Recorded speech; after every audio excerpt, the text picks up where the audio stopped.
What if I told you Jesus came to abolish religion? What if I told you voting Republican really wasn't his mission? What if I told you Republican doesn't automatically mean Christian, and just because you call some people blind doesn't automatically give you vision? I mean, if religion is so great, why has it started so many wars? Why does it build huge churches but fails to feed the poor? Tell single moms God doesn't love them if they've ever had a divorce, but in the Old Testament, God actually calls religious people whores. Religion might preach grace, but another thing they practice. Tend to ridicule God's people. They did it to John the Baptist. They can't fix their problems, and so they just mask it, not realizing religion's like spraying perfume on a casket. See, the problem with religion is it never gets to the core. It's just behavior modification, like a long list of chores. Like, let's dress up the outside, make it look nice and neat. But it's funny, that's what they used to do to mummies while the corpse rots underneath. Now I ain't judging, I'm just saying, quit putting on a fake look. Because there's a problem if people only know that you're a Christian by your Facebook.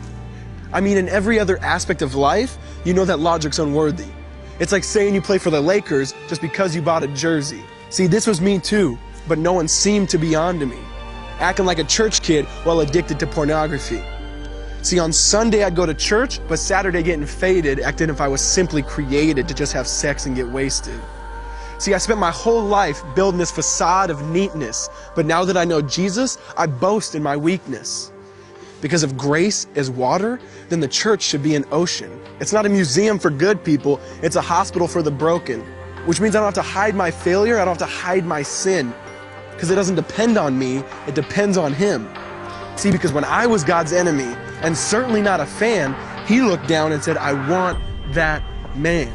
Which is why Jesus hated religion, and for it He called them fools. Don't you see so much better than just following some rules? Now let me clarify. I love the church, I love the Bible, and yes, I believe in sin. But if Jesus came to your church, would they actually let Him in? See, remember He was called a glutton and a drunkard by religious men. But the Son of God never supports self-righteousness, not now, not then. Now back to the point, one thing is vital to mention. How Jesus and religion are on opposite spectrums. See, one's the work of God, but one's a man-made invention. See, one is the cure, but the other's the infection.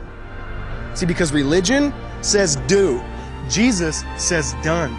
Religion says slave, Jesus says son. Religion puts you in bondage, while Jesus sets you free. Religion makes you blind, but Jesus makes you see. And that's why religion and Jesus are two different clans. Religion is man searching for God. Christianity is God searching for man. Which is why salvation is freely mine, and forgiveness is my own. Not based on my merits, but Jesus' obedience alone. Because He took the crown of thorns and the blood dripped down His face. He took what we all deserved. I guess that's why you call it grace.